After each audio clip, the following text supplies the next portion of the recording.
जो खाली कहते हैं कि फ्री की रोटी नहीं होनी चाहिए, लेकिन मध्य प्रदेश जो देश का सबसे ज़्यादा कर्जे वाला प्रदेश है, वहाँ पे फ्री की रोटी बांटते हैं। शराब घोटाला है क्या? आज तक भारतीय जनता पार्टी के लोग किसको बताया? आज मैं बताना चाहता हूँ। अपनी पार्टी के को बचाने के लिए इस तरीके से आप लग गए हैं कि आप दिल्ली की जनता को कुचलना चाहते हैं, वहाँ की सरकार को कुचलना चाहते हैं। 1 रुपये भी दिल्ली वालों को नहीं देती केंद्र की सरकार। दिल्ली की सरकार को 1 रुपये भी किसी तरीके का कोई आर्थिक अनुदान हम केंद्र की सरकार से नहीं लेते। अपने बलबूते पे खड़े होकर के सरकार चला रहे हैं और लोगों को सहूलियत दे रहे हैं। ये मॉडल पूरे देश में जा रहा है। नमस्कार, आप सभी का स्वागत है चौपाल खबर में। मैं हूं आपके साथ इखलाकुर रहमान। हमारे साथ बातचीत करने के लिए हैं अखिलेश पति त्रिपाठी जी हैं, आम आदमी पार्टी के विधायक हैं। चलिए हम इनसे बात करते हैं। सर, आपका बहुत बहुत स्वागत है चौपाल खबर में। इखलाक, आपका भी बहुत स्वागत है। सर, अभी मेरा एक सवाल है कि जिस तरीके से संजय जी को ईडी द्वारा गिरफ्तार किया गया है और अभी कोर्ट ने भी न्यायिक हिरासत बढ़ा दी है और ईडी जो है आरोप पत्र भी दायर किया गया ईडी द्वारा, तो इस तरीके से लगातार जो है आम आदमी पार्टी में मुश्किलों का दौर चलता रहा है, तो इसको आप किस तरीके से देखते हैं सर? देखिए, आज तक राजनीति में मैंने देखा कि अन्य सरकारें बनती थी तो लोग धरना करते थे, प्रदर्शन करते थे कि काम नहीं हो रहा है, और लोग कहते थे काम करे सरकार। देश में अरविंद केजरीवाल जी की सरकार एक पहली सरकार है जो इतना काम कर रही है कि केंद्र में जो सरकार बैठी हुई है मोदी जी की, वो घबरा गई है उस कामों से, और उन कामों को रोकने के लिए घबराहट में तमाम तरीके के अनाप शनाप आरोप लगा करके, केंद्रीय एजेंसियों का दुरुपयोग करके हमारे बड़े बड़े नेताओं को बंद करने का काम हो रहा है, जो कि इसके पीछे कोई तथ्य अभी तक किसी एजेंसी को मिला नहीं। पहले सीबीआई ने जांच किया, सारे जगह छापे मारे, माननीय हमारे शिक्षा मंत्री उप मुख्यमंत्री श्री मनीष सिसोदिया जी का, बैंक के कलाकर्स को खंगाला, उनके गांव गए, कुछ भी नहीं मिला। ईडी आई, ईडी ने सारा जांच किया, एक साथ 10-10 ठिकानों पर, जगहों पर उन्होंने छापे मारे, उनको 1 रुपया हासिल नहीं हुआ। आप आरोप लगाते हैं कि इतने पैसे का घोटाला हो गया जी, तो पैसे कहाँ गए? आज तक माननीय न्यायालय ने भी कहा, आपने सुना, सबने पेपर में पढ़ा भी, कि आज तक 1 रुपये का मनी ट्रेल अभी तक कहीं पर प्राप्त नहीं हुआ। एक व्यक्ति, जो ईमानदार व्यक्ति, जिसने लोगों के बच्चों को एक सपना दिखाया कि आपके भविष्य को पंख लग सकता है शिक्षा के मंदिर स्कूल बना करके, ऐसे व्यक्ति को आपने जेल में डाल दिया कि हमारे जो स्कूल का मॉडल है वो, उसका जो प्रगति है वो रुक जाए। इतना जलन है आपको शिक्षा के अरविंद केजरीवाल जी के मॉडल से। आपको हेल्थ का मॉडल, जो मोहल्ला क्लिनिक का मॉडल हमारे हेल्थ मिनिस्टर सत्येंद्र जैन जी ने बनाया, उससे आप घबरा गए, और उस व्यक्ति को जिसने दिल्ली को एक हेल्थ का एक करिश्मा दिया, उनको जेल में बंद कर दिया कि ताकि जो हेल्थ सिस्टम में सुधार हुआ वो फिर से जस का तस हो जाए, उसमें फिर से खराबी हो जाए। तो मोदी जी आपसे कहना चाहते हैं, आम आदमी पार्टी के लोग आंदोलन की भट्टी से निकले हुए लोग हैं, डरने वाले लोग नहीं हैं। संजय सिंह एक ईमानदार व्यक्ति हैं। उन्होंने जीवन में, आपने कोविड में देखा, उन्होंने अपने जान की बाजी लगा करके लोगों की मदद करी। आपने देखा कि तमाम ऐसे बच्चे हैं, बुजुर्ग हैं, जिनका कोई नहीं है। कितने लोगों का मीडिया में कई बार आपने देखा कि उनकी मदद करी, उनके इलाज कराए, उनको अपने घरों में तक रखा उन्होंने। एक ऐसा पवित्र हृदय का व्यक्ति, जिनका दिल्ली सरकार में कभी किसी बैठक में कोई रोल ही नहीं है। वो केंद्र की सरकार में राज्यसभा के सांसद हैं। केंद्र की नीतियों में को बनाने में, केंद्र की नीतियां जो बनती हैं उसकी आलोचना समालोचना करना उनका काम है। अलग अलग समितियों में सदस्य हैं वो। ऐसे व्यक्ति को दिल्ली सरकार के किसी काम के लिए दोषी ठहरा देना, तो आप कुछ भी कह दीजिए किसी के लिए, लेकिन जनता जानती है कि संजय भैया ने एक जो समर्पण का भाव जीवन में अपने जनता के लिए रेहड़ी पटरी वालों के संघर्ष से लेकर के और पार्लियामेंट तक में देश के लोगों के लिए आवाज़ उठाना संजय सिंह ने कभी बंद नहीं किया। और आपने देखा कि मोदी जी के सबसे बड़े मित्र, जिनकी बड़ी चिंता रहती है मोदी जी को, उनके खिलाफ चूँकि उन्होंने पर्दाफाश किया कई बार, उन्होंने कई बार बताया कि रेल बेच दिया, भेल बेच दिया, गेल बेच दिया, ओएनजीसी बेच दिया, हवाई जहाज़ बेच दिया, एयरपोर्ट है वहाँ बेच दिया। तो आप देश के एक एक चीज़ों, LIC बेच दिया आपने अपने दोस्तों के हाथों। अब उसका चूँकि खुलासा किया है आदरणीय संजय सिंह जी ने, तो उससे बौखला गए थे कि वो चाहते थे कि उनका आवाज़ बंद हो जाए, वो बोलना बंद करें, ताकि 2024 का जो इलेक्शन आ रहा है उस पर बड़ा प्रभाव पड़ रहा है। देश में पार्लियामेंट में एक आम आदमी की बुलंद आवाज़ के रूप में उन्होंने देश के रक्षक के रूप में देश के हर मुद्दों पर सरकार की खुलकर आलोचना करने के लिए वो जाने जाते हैं। इसलिए उस आवाज़ को कुचलने के लिए मोदी जी ने ED CBI का दुरुपयोग किया है। आपको जनता माफ़ नहीं करेगी। अच्छा सर, जिस तरीके से बीजेपी जो है केजरीवाल जी पर आरोप लगाती रही है फ्री की रेवड़ी, इसको लेकर के आप क्या सोचते हैं सर? ये आपने बहुत अच्छा प्रश्न किया है अखिलाक। मैं चाहता हूँ कि देश के लोगों को खबर चौपाल के माध्यम से पता चले कि देश में दो तरीके के सरकारें चल रही हैं आज। एक वो सरकार है अरविंद केजरीवाल जी की सरकार, जिसने जन कल्याण करने के लिए और लोगों को सुविधा देने के लिए अपनी सरकार की आर्थिक स्थिति को ठीक किया। जब हमारी 2013 में सरकार आई पहली बार, तो उस समय दिल्ली का बजट केवल 29,000 करोड़ का था।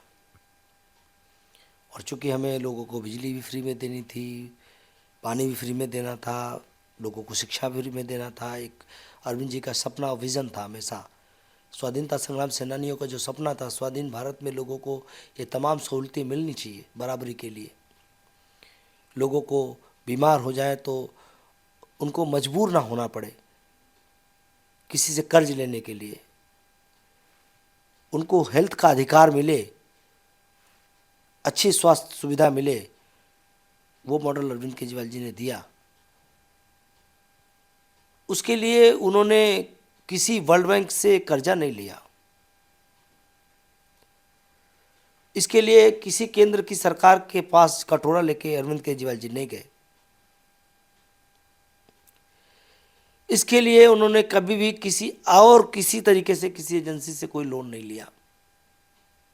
आज देश के लोगों को पता चलना चाहिए कि दिल्ली देश का पहला राज्य ऐसा है, दिल्ली की सरकार, अरविंद केजरीवाल जी की सरकार, जिस पर 1 रुपया किसी भी तरह का केंद्र का, किसी भी बैंक का, किसी भी एजेंसी का कोई उधार नहीं है, कर्ज नहीं है। डेब्ट फ्री राज्य चला रहे हैं हम। और पहला राज्य है, जब से हमारी सरकार है 2013 से लेकर अब तक, मुनाफे का बजट प्रस्तुत कर रहे हैं। इतना कुछ बिजली फ्री, पानी फ्री, शिक्षा फ्री, स्वास्थ्य फ्री, लोगों को door step delivery of services, महिलाओं को फ्री बस यात्रा, बुजुर्गों को फ्री तीर्थ यात्रा। इतना सब के बावजूद आज मुनाफे की सरकार चला रहे हैं। और दूसरी तरफ एक सरकार है भारतीय जनता पार्टी की सरकार, जो खाली कहते हैं कि फ्री की रोटी नहीं होनी चाहिए, लेकिन मध्य प्रदेश जो देश का सबसे ज़्यादा कर्जे वाला प्रदेश है, वहाँ पे फ्री की रोटी बांटते हैं। अभी कुछ दिन पहले कह रहे थे फलाने योजना चला दिए थे, उससे सरकार आ गई।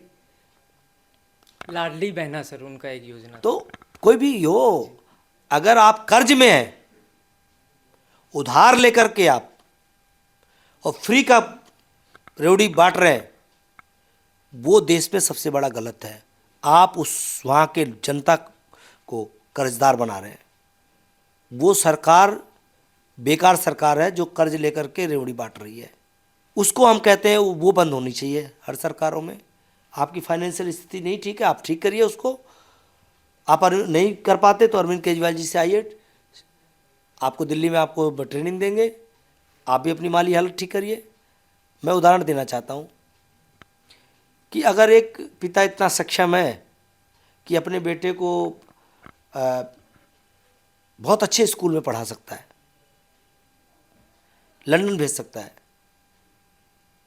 इतना मेहनत करता है, इतना कमाई करता है कि अपनी कमाई पे भेज सकता है, उसको अच्छा खाना खिला सकता है, उससे अच्छी गाड़ियों में भेज सकता है, तो उसको अच्छा मानते हैं हम। लेकिन अगर एक पिता और हो जो उसकी इस प्रगति से जलता हो कि अरे वो कैसे अपने बच्चे को घड़ी कैसे पहना दिया, तो वो तो ठीक नहीं है। मैं कहता हूँ कि जो दूसरा पिता है वो क्या कर रहा है, वो भी देख करके अरविंद केजरीवाल जी के मॉडल को कर्ज ले लेता है और कर्ज लेकर के ये सब चीज़ें कर रहा है। तो कर्ज का मॉडल ठीक है, कुछ दिन बाद ऐसा होगा कि अगर कर्ज लेकर के उसने घड़ी ले लिया, कर्ज लेकर के गाड़ी ले लिया, और अगर कर्ज को नहीं चुका पाया तो उसका खामियाजा किसको भुगतना पड़ेगा? आने वाली पीढ़ी जो उस व्यक्ति की आएगी। यानी कि उस राज्य का जो व्यक्ति होगा, जो सरकार कर्ज लेगी, उस राज्य के व्यक्तियों को उसका भुगतान करना पड़ेगा। आपको सीखना है अगर, तो आइए अरविंद केजरीवाल जी की सरकार से सीखिए। डेप्थ फ्री, मुनाफे के बजट वाला 9 के 9 साल बजट प्रस्तुत किया है हमने, और इतना जन कल्याणकारी काम भी किया है। ये फ्री की रोड़ी नहीं है, ये ड्यूटी है किसी सरकार की कि अपनी आर्थिक स्थिति ठीक करे और आर्थिक स्थिति को इतना मैनेजमेंट को, प्रबंधन को, आर्थिक प्रबंधन को इतना ठीक रखे कि अपने लोगों के लिए हर तरीके की सुविधाएं दे। इस मॉडल को आइडियल मॉडल कहना चाहिए, और प्रधानमंत्री जी को राजनीति से ऊपर उठ करके इस मॉडल को पूरे देश में लागू करने के लिए आमंत्रित करना चाहिए आदरणीय अरविंद केजरीवाल जी को कि इनसे सीखिए और देश को आगे बढ़ाना है, आगे ले जाना है, तो हम सब मिल करके देश के लोग आगे ले जा सकते हैं। और जो अच्छा कर रहा है देश में उसको अप्रिशिएट करना चाहिए। आप प्रधानमंत्री हैं, आप बड़े हैं, जो अच्छा मॉडल है उसको देश में लागू करवाइए। हम भी कई जगह पर जो अच्छे मॉडल होते हैं, हम इंटर स्टेट हम जा कर के वहाँ पर दौरा भी करते हैं, वहाँ पर सीखते भी हैं, वहाँ से भी चीज़ें लाने के लिए हम ओपन हैं बिल्कुल तरीके से।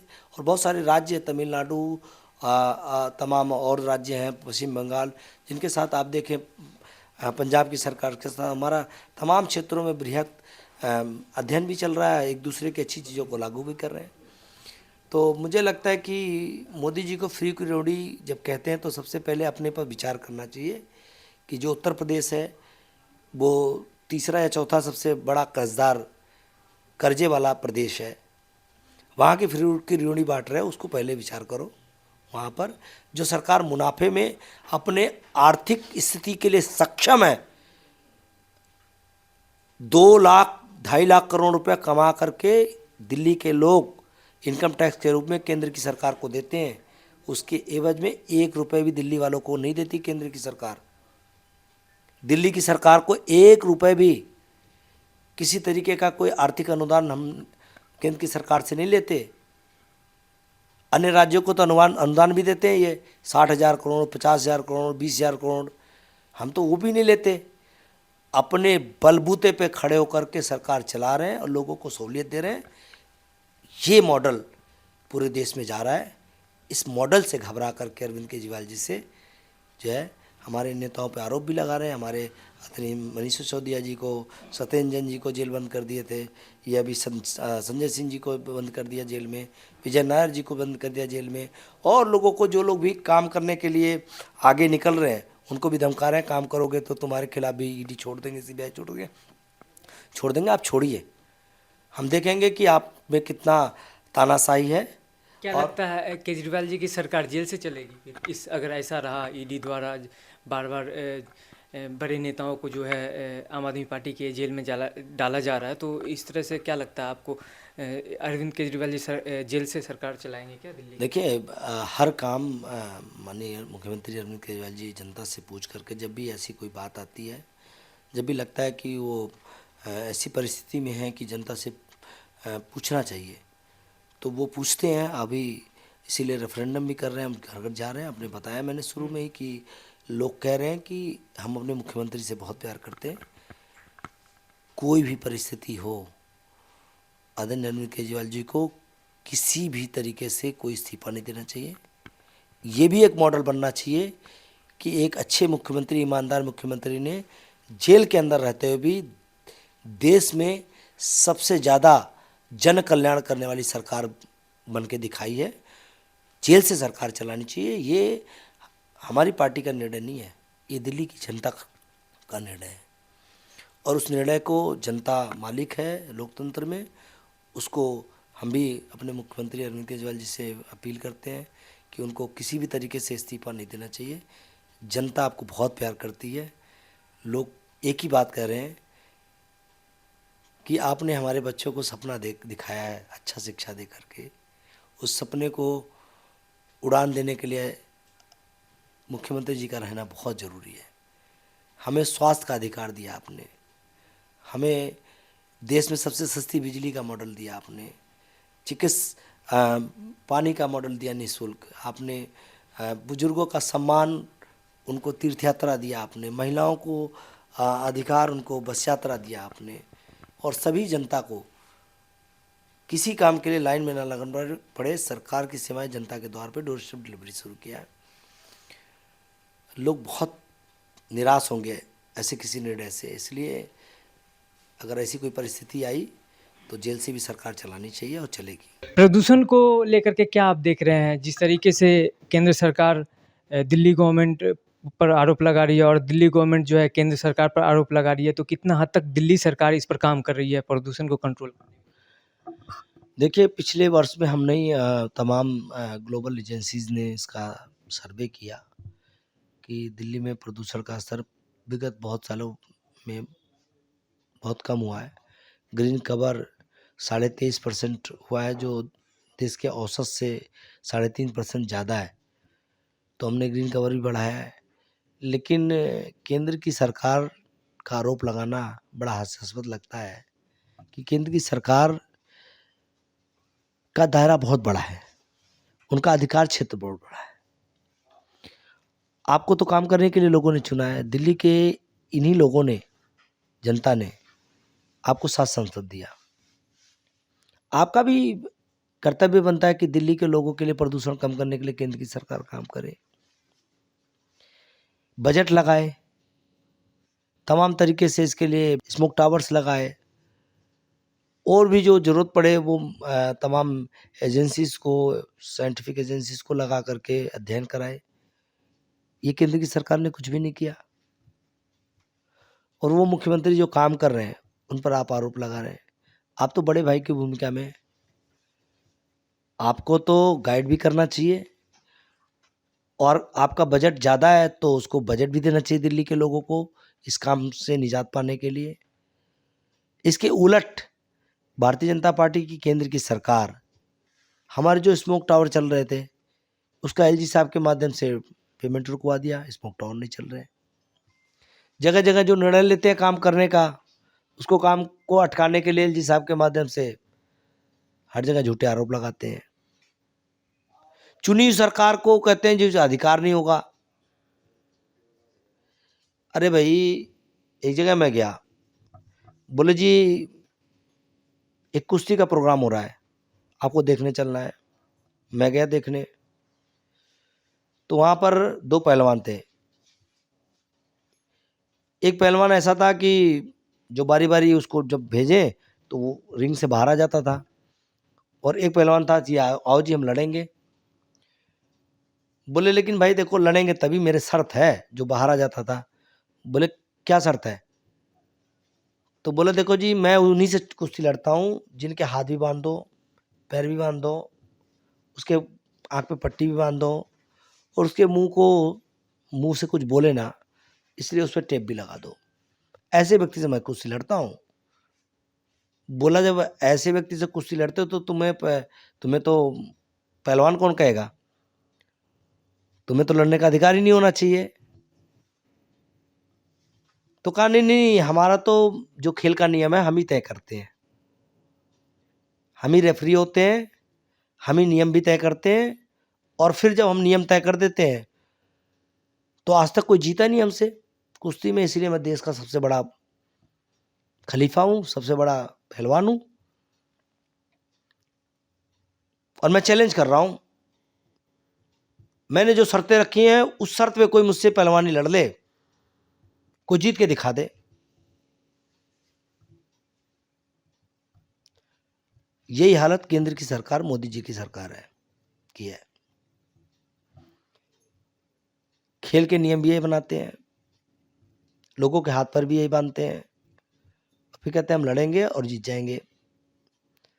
मैं कहना चाहता हूं मोदी जी, आप बड़ी सरकार है, केंद्र की सरकार है, आप छोटी सी सरकार दिल्ली में चल रही है, दिल्ली के लोगों ने चुन के भेजा, उस मुख्यमंत्री को काम करने दीजिए।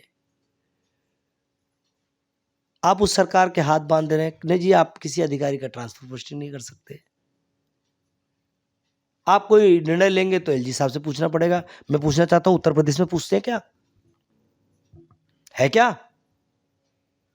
मध्य प्रदेश में अभी सरकार थी आपकी, वहां पूछते हैं क्या एलजी साहब से? आपकी सरकार आसाम में, वहां गवर्नर साहब से पूछते हैं क्या मुख्यमंत्री? क्या लोकतंत्र का मजाक बना रखा है? खेल भी आपका, नियम भी आपका, एम्पायर भी आप, और फिर आरोप भी लगाओगे आप ही। मैं कहना चाहता हूं आज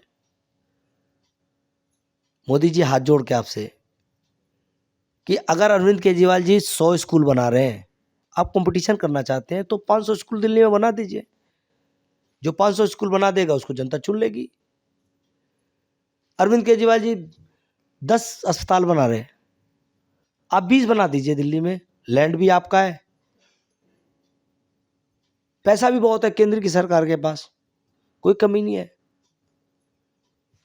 आप बना दीजिए। जो ज्यादा बनाएगा जनता उसको चुन लेगी। कंपटीशन में जनता को फायदा होना चाहिए। आप तो दिल्ली के जनता से बदला ले रहे हैं कि आपने अरविंद केजरीवाल जी को कैसे चुन लिया। अब तुम्हारे स्कूल नहीं बनने दूंगा, एलजी को बैठा दूंगा, तुम्हारे अस्पताल नहीं बनने दूंगा। अस्पताल बना दोगे तो उसमें मैं कहूंगा सर्विसेज डिपार्टमेंट तुम्हारे पास नहीं है, कोई डॉक्टर भर्ती नहीं करने दूंगा। चलाओ अस्पताल, कैसे चलाओगे? स्कूल अगर खोल दोगे तो खोल दो, स्कूल बना दो, स्कूल में टीचर का पोस्ट सैंक्शन नहीं करेंगे, स्कूल चलेगा नहीं, हम भर्ती नहीं कर पाएंगे। हम निर्णय लेंगे कि दिल्ली के लोगों के लिए बिजली के रेट नहीं बढ़ने चाहिए, आप डीईआरसी का चेयरमैन बना दोगे कि तुम इसके रेट बढ़ा दो बिजली के, ताकि केजरीवाल जी की सरकार को बदनामी मिले। ये काम करते हैं आप लोग। ऐसे तुच्छ राजनीति से लोग साथ नहीं आएंगे आपके। दिल्ली के लोग बहुत पढ़े लिखे हैं, आप बदला ले रहे हैं अरविंद केजरीवाल जी की सरकार को काम करने से रोक करके। दिल्ली के लोगों को कुचल रहे हैं, उनके अधिकारों को खत्म कर रहे हैं आप। उनको, जो उनकी सरकार काम कर रही है, उस सरकार के लाभ से वंचित कर रहे हैं। बहुत बड़ा पाप कर रहे हैं आप। इसको कंपटीशन नहीं कहते हैं, इसको बदले की भावना कहते हैं। कंपटीशन करना है अरविंद केजरीवाल जी से, तो मैं कहता हूं कि मैं 10 सड़कें बना लो, 50 बना दो। ये कंपटीशन करते हैं, इससे जनता को लाभ हो। मैं जैसे अपने एरिया में हूं, मैं एक विधायक हूं, मैं कहता हूं सांसद जी को बुलाऊं, मैं आज चुनौती देता हूं, किसी भी गली मोहल्ले में आ जाए वो और वहां खड़े हो जाएं, और मैं भी खड़ा हो जाऊंगा। अगर मेरे से आधा भी काम बता देंगे वो, अगर मैंने कहा मैंने 4 रोड बनाया और उन्होंने कह दिया मैं 2 रोड बनाया हूं, तो मैं अपील करूंगा कि उनको चुन लो। अगर मैंने 2 पार्क बनाए, अगर उन्होंने 1 पार्क भी बना दिया किसी मोहल्ले में, तो मैं कहूंगा उनको चुन लो। इनके पार्षद भी हैं कई जगह। मैं कहता हूं कि दोनों सांसद और पार्षद मिलके अगर किसी मोहल्ले में मेरे बराबर का काम बता दे तो मैं कह दूंगा उनको चुन लो। दोनों बराबर भी नहीं बता सकते तो चुनाव तो जनता के काम पे करती है, जो ज़्यादा काम करेगा उसको चुनेगी। केजरीवाल जी की सरकार ज़्यादा काम की थी पिछली बार भी, इसलिए दोबारा भी मौका दिया। पहली बार जो मॉडल बना के दिखाया उस मॉडल का ट्रेलर लोगों को पसंद आया और लोगों ने दोबारा मौका दिया, और दोबारा जब खूब काम किए तो दोबारा भी मौका दिया, और चौथी बार भी मौका लोग देने का मन बना चुके हैं, क्योंकि कह रहे हैं कि बदले की भावना उतारना सही देश में नहीं चलेगी, काम चलना चाहिए। काम दिल्ली का रोकोगे तो दिल्ली के लोग निकल के आपको छोड़ेंगे नहीं, मोदी जी सोच लीजिए। लोकसभा के चुनाव में 2024 में जो होना उसका इसका असर पड़ेगा कुछ आम आदमी पार्टी पे? दिल्ली के लोग, मैंने बताया ना, अब समझ गए कि एक ईमानदार मुख्यमंत्री पे आरोप लगाओगे। इन्होंने शराब घोटाले का आरोप लगाया। ये शराब घोटाला है क्या, आज तक भारतीय जनता पार्टी के लोग किसी को पता नहीं। आज मैं बताना चाहता हूँ, भारतीय जनता पार्टी पूरे देश में अवैध शराब बिकवाने की इनके पास बहुत बढ़िया एक्सपीरियंस है। जहाँ भी इनकी सरकार है, जैसे गुजरात में सरकार है, आप चले जाइए, हर चीज़ आपको वहाँ उपलब्ध हो जाता है। हालांकि वहाँ पे बैन है शराब, तो शराब अगर वहाँ गुजरात में मिल रहा है, और आपने पढ़ा भी पीछे कि 100 लोग मर गए शराब पी करके उस प्रदेश में जहाँ पे शराब बिकता नहीं है, यानी कि शराब की तस्करी वहाँ की पुलिस के माध्यम से, वहाँ के भारतीय जनता पार्टी की सरकार के रहनुमाओं के माध्यम से वहाँ पे हो रही है गुजरात में, और लाखों करोड़ों का खेल चल रहा है। जो टैक्स जनता के जन कल्याण के लिए खाते में सरकार के आना चाहिए, वो ना करके इनके छोट भैया लोगों के खाते में जा रहा है और तस्करी हो रही है। और यही हालत दिल्ली में,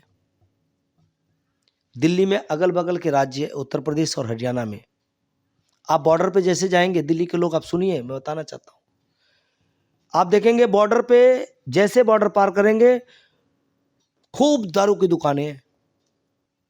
दिल्ली में है नहीं, लोग यहाँ से जाते हैं दिल्ली से वहाँ हरियाणा का शराब खरीद के ले आते हैं। अगर मान लीजिए किसी ने 700 रुपये का शराब लिया तो 350 रुपये हरियाणा की सरकार को टैक्स दे के आ गया।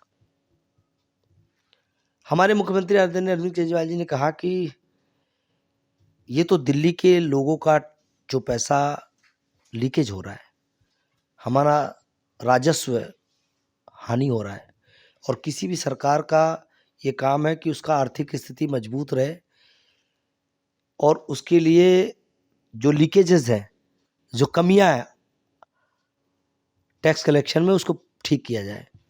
तो उन्होंने कहा कि हरियाणा से तो दिल्ली में दारू नहीं आना चाहिए। अब चूंकि हम रोक नहीं पाते थे क्योंकि पुलिस उनके पास है, भारतीय जनता की पार्टी की केंद्र की सरकार के पास, तो हमने कहा कि ऐसा क्यों नहीं नीति बनाए ताकि हरियाणा का और दिल्ली का दारू का जो है रेट वो एक हो, ताकि दिल्ली के लोग अपने दिल्ली में जो वाइन बिकती है, जो शराब बिकता है, उसको ही कंज्यूम करें, खरीदें। एक चीज़ और बताना चाहता हूँ, और इस नीति को लाने से दिल्ली सरकार को 10,000 करोड़ रुपया प्राप्त होना था। पहले 2500 करोड़ रुपया दिल्ली की सरकार को मिलता था आबकारी टैक्स के रूप में, एक्साइज टैक्स के रूप में। तो पहले तो मैं घोटाला सुनता था कि घोटाला हो गया कि 2500 करोड़ रुपया आना था, 2000 करोड़ रुपया आया सरकार के खाते में, तो 500 करोड़ का घोटाला हो गया। घोटाला तो इसी कहते थे। ये देश का पहला घोटाला भारतीय जनता पार्टी के लोग कह रहे हैं कि जिसमें 689 दुकानें खुलनी थी, 598 दुकानें खुली, और 75 करोड़ 100 करोड़ से ज़्यादा पैसा अभी सरकार के खजाने में आ गया। वो साल के 30 मार्च तक, 1 अप्रैल से 30 मार्च के बीच में टैक्स कलेक्शन करते थे, तब हमें मिलता था। अब ये नीति थी कि पहले दिन ही, जिस दिन हम लाइसेंस देंगे उसी दिन पैसा आ जाएगा सरकार के पास। और ये पैसा आता तो इन्हें घबराहट थी बहुत, किससे तो अरविंद केजरीवाल और जन कल्याणकारी काम कर देंगे, इसको रोको।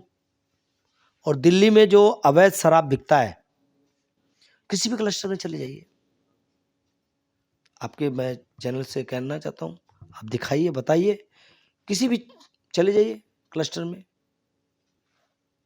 अवैध दारू की दुकानें खुली हुई हैं।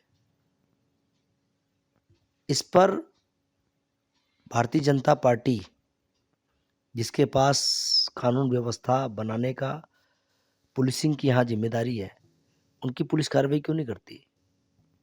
क्योंकि मिलकर के भारतीय जनता पार्टी के नेता यहाँ पर अवैध दारू बिकवाते हैं दिल्ली में। 10,000 करोड़ का अवैध दारू का धंधा है। ये धंधा अरविंद केजरीवाल जी ने अवैध धंधा बंद करा दिया था उनका। इनको देश की चिंता नहीं है, दिल्ली के लोगों की चिंता नहीं है, इनको अपने जेब की चिंता है, क्योंकि वो पैसा इनके पास जाता था, इनके माफिया लोगों के पास, और वो बट करके अलग अलग जगह इनके पास पहुंचता था। उसको बंद करके अरविंद केजरीवाल जी ने उसको जनता के हित में सरकार के खजाने में जमा कराने का निर्णय लिया था। इस निर्णय को रोकने के लिए इस तरीके का आरोप लगाया गया। और एक चीज और बता दूं, ये घबरा क्यों गए कि इस नीति को रोकना बहुत जरूरी है? क्योंकि अरविंद केजरीवाल जी ने तय किया था कि 10,000 करोड़ जो आएगा उसमें से 2500 करोड़ रुपए हमें खर्चा करना है, 400 यूनिट बिजली फ्री करनी है दिल्ली में। वो इनको पता चला 400 यूनिट बिजली फ्री करने जा रहे हैं, ये तो हमारी जमानत जब्त हो जाएगी। उन्होंने एक और प्रपोजल माननीय मुख्यमंत्री जी ने चलाने के लिए आदेश दिया, चर्चा होने लगी उसकी, कि दिल्ली में ट्रांसपोर्ट सिस्टम फ्री कर दो। सरकारी, अभी तो महिलाओं के लिए जो भी हमारी सरकारी परिवहन व्यवस्था का प्रयोग करेगा, डीटीसी के बसों का प्रयोग करेगा, उसको फ्री राइड का अधिकार देंगे हम। अगर कोई भी अपना प्राइवेट व्हीकल रोड पे लेके नहीं आता तो उसको हम फ्री राइड का अधिकार देंगे। इस पर तकरीबन 1200-1300 करोड़ रुपए खर्च होना था सरकार का। तो इनको पता था ये पैसा आ गया तो ये करने वाले हैं, ये एक और मॉडल बन जाता, तो ये मॉडल ना बन पाए, इसलिए इस स्कीम को रोको। क्योंकि जब फ्री राइड हो जाता तो लोग अपनी गाड़ियां लेके नहीं आते, तो रोड पे कंजेशन कम होता, पोल्यूशन कम होता, और दिल्ली एक ट्रांसपोर्ट का एक मॉडल बन जाता। तो असली मुद्दा ये नहीं था कि कहीं शराब नीति में खा पी दे। दिल्ली के लोग जानते हैं, और दिल्ली के लोगों को समझने में भी आसानी मिलेगी जो मैंने बताया अभी, कि किस तरीके से अपनी जेबें भरने के लिए, अवैध दारू बिकवाने के लिए, दिल्ली का बेड़ा गर्क करने के लिए इन्होंने जो अच्छी पॉलिसी थी उसको खत्म कराया। और साथ में जो पिछले साल का बजट देखिए, आरटीए लगा लें लोग। हरियाणा की सरकार को 11 महीने 10 दिन हमारी पॉलिसी थी, उसमें लगभग 5,000 करोड़ से ज्यादा का एक्साइज का लॉस हुआ है। उत्तर प्रदेश की सरकार को 2,500 करोड़ से ज्यादा एक्साइज में लॉस हुआ है।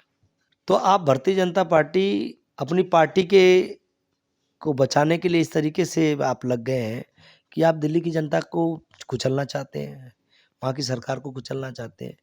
अब लोगों को जा के हम लोग घर घर बता रहे हैं बातें, सच्चाई कि आप देख लो जी, कोई भी देखना चाहता है, मैं तो कहता हूँ जाओ देखो जी अब अवैध शराब बिक रहा है कि नहीं बिक रहा है। अगर नहीं बिक रहा हो तो आप मुझे बताना, जहाँ मैं जो कहोगे मैं दोषी बनने को तैयार हूँ। इसके लिए कई बार हम लोग चिट्ठी लिखते हैं, क्या करते हैं? कुछ नहीं कर रहे हैं, क्योंकि इससे अवैध पैसा इनके पास जा रहा है। हिम्मत है तो बंद करके दिखाओ। ये गलत है कि नहीं गलत है? उस शराब के बिकने से दिल्ली में क्या किसको फायदा हो रहा है? तेजाब वाला, गंदा, कई बार लोग पी करके मर जाते हैं, उसको किडनी खराब हो जाती है, लीवर खराब होते हैं। ऐसी चीज आप बिकवाते हो, और जो चीजें बिकने से सरकार के खजाने में पैसा आए और जन कल्याण हो, उसको रोकने का काम करते हैं। तो अब दिल्ली के लोगों को पता भी लग रहा है, बताएंगे भी, आप भी बताइएगा। और इसको गली मोहल्ले तक ले जाएंगे इस चर्चा को। बहुत बहुत शुक्रिया सर, चौपाल खबर से बात करने के लिए आपका। आपको भी बहुत आभार।